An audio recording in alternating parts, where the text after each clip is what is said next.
Hi, welcome to the course of Artificial Intelligence. Let us look at what we will be learning in this lecture. We will define AI and its requirements. We will try to differentiate between AI and automation. We will also look at some of the approaches of artificial intelligence and tools, and we will look at the application areas of AI in the real world. So let us start by defining what's an AI and its requirements. Artificial intelligence is an area of computer science that emphasizes the creation of intelligent machines that work and react like humans. There are primarily three requirements that define AI. It needs to be able to adapt its behavior based on experience. So, just as any human evolves over a period of time and he gains experience, the same way, even an AI system evolves over a period of time. Next, it needs to be able to learn on its own. So when we say a system needs to learn on its own, just as a human, he learns through both active and passive messages. He learns through his subconscious mind. So even an AI system needs to be able to do the same. Next comes, it needs to be able to come up with unanticipated results. A human, a lot of times in his life, tries to preempt certain situations in life. Uh, the way he does it could be, because of the database which is there in his brain, which has been created both through subjective as well as objective learning. So the same way an AI system needs to, come up with unanticipated results. Uh, Ultimately, the system needs to aid anyone in decision making and predictions.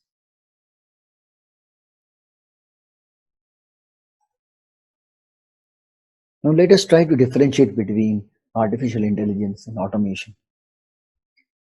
We have been hearing this term automation for quite some time. Certain terms named test automation, process automation. Automation in generic terms applies to any machine which does a repetitive and a monotonous task. It follows a pre-programmed set of rules, while an AI system needs to simulate a human thinking.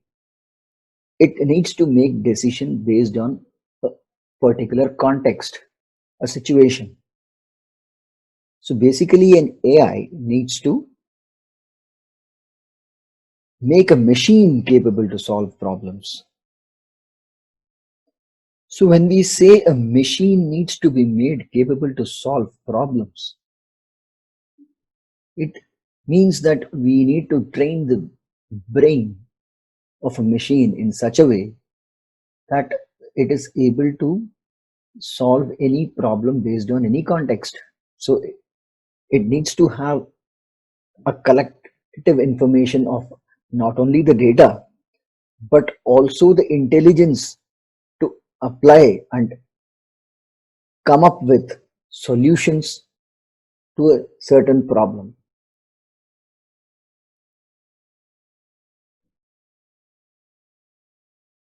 Let us look at some of the approaches of AI.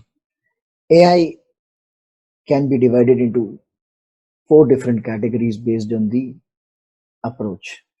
It could be a statistical approach, it could be a cybernetics and a brain simulation approach, it could be a symbolic approach, it could be a cognitive simulation approach.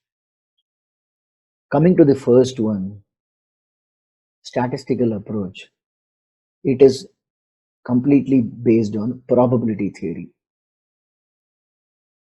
Likelihood of an event occurring is what the probability theory defines. We will look at this in detail in upcoming chapters. For now, we will look at the other approaches. A cybernetics and a brain simulation can be something which can be thought of, say, a food app which constantly keeps on taking feedback from its customers, and it comes back with certain suggestions based on your likes and dislikes. A symbolic approach is completely based on rules and facts which are already defined. For example, it could be applied in the areas of a criminal justice system, say a law and order system where the rules are already defined, and based on uh, a certain fact, it comes up with solutions. A cognitive simulation is an extension of cybernetics and brain simulation. For example, in the Amazon app, a customer keeps on searching for certain items of his likes. The app comes back with certain suggestions of uh, items based on his likes and dislikes. It keeps on accumulating this kind of information somewhere in its database, and it gives suggestions to the customers based on his interest. So this is something which is again an extension of brain simulation, but it could also use a symbolic and a statistical approach here and there.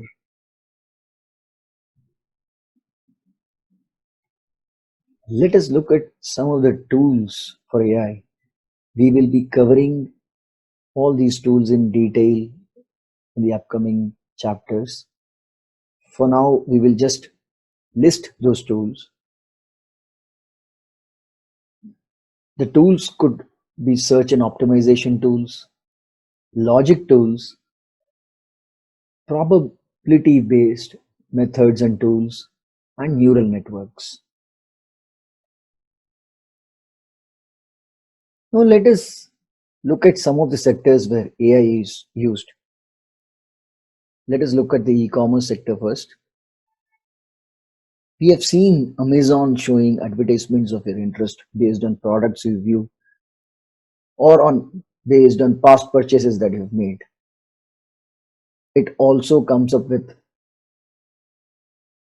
the search of products of your interest. Now, how does it do? It could apply a cognitive simulation approach or a brain simulation approach or a combination of all those approaches. It might be using methods of which we discussed earlier, search and optimization methods.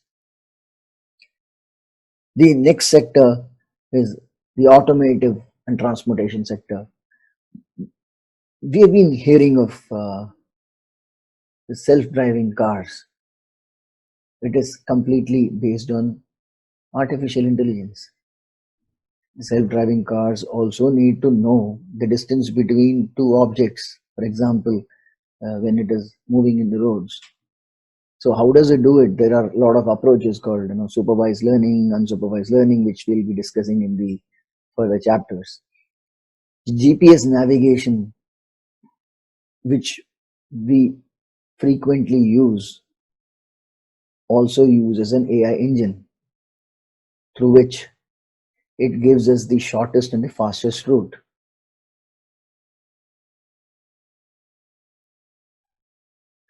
Now let us look at the application of AI in the banking and finance sector.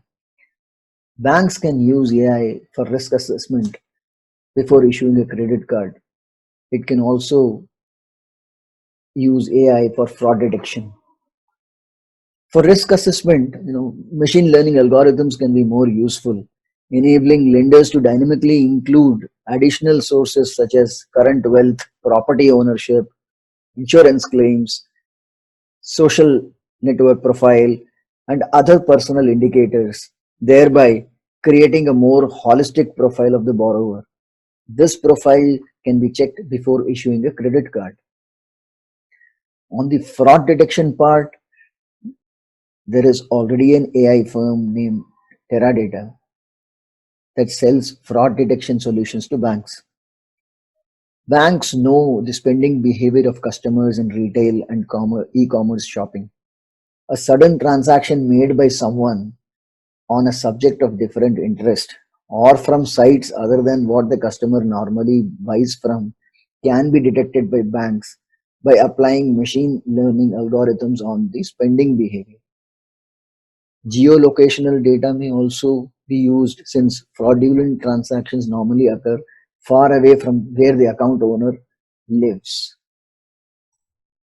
Other sectors where AI is used are healthcare, video games, for example, chess games, then human resources, maybe for hiring, interviewing, etc., etc. Well, let us look at some of the applications that use AI. Gaming applications. Artificial intelligence plays an important role in strategy games like chess, tic-tac-toe, etc., etc. Here, the machine thinks of multiple possible steps based on heuristic knowledge. We've also seen a virtual user playing with a real user in these games. Natural language processing.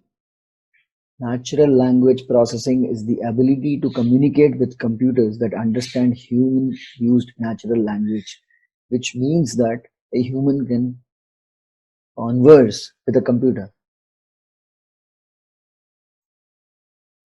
Visual systems.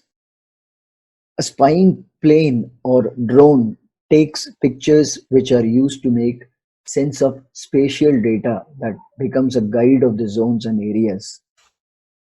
For example, this can be used by our military system. Speech recognition. This is again a byproduct of natural language processing, where the systems that understand the human language and can talk to them in that language.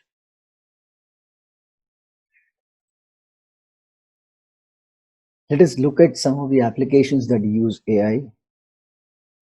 Autonomous or self-driven vehicles, which are a very new concept. Uh, Probably it will be common in the coming few years. Biometrics for face recognition in smartphones. We often keep looking for smartphones which have face unlock. Now, that is again an AI based engine. Spam filtering by browsers and internet security providers, online advertisements, medical diagnosis in the medicine sector.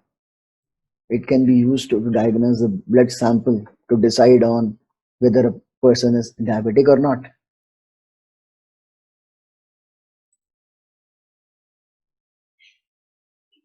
Even the Google Now, Siri, Cortana are all intelligent digital personal assistants on various platforms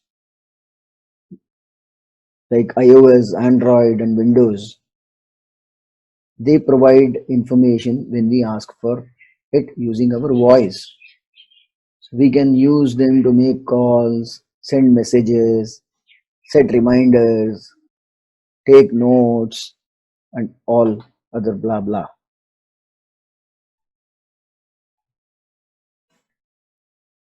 Now let us look at customers' voice in terms of likes and dislikes in using AI applications. So we have two factors. One is love, the other one is like. The rest of them, you can count them as neutral, or the feedback was not taken by the rest of the population. We say credit card fraud detection is loved by 46% and liked by 40%. The rest are neutral.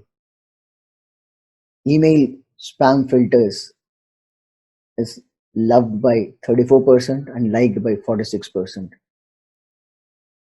Predictive text, which is often used by the Google search engine, for example, is loved by 19% and liked by 43%. Self-driving cars, even though it is not very common, not many people would have seen it. The sampling itself could have been small, but still, out of that sample, 17% have loved it and 29% have liked it. Let us look at some of the suggestions for business entities so that they can be AI enabled. First and foremost, the companies need to start delegating their routine tasks to AI software so that human personnel can be involved in other areas of strategic business growth. Usage of chatbot software for customer inquiries and issues. We have been seeing this when a customer tries to log a complaint, or he opens a site and automatically a chat window opens up which starts conversing with the customer.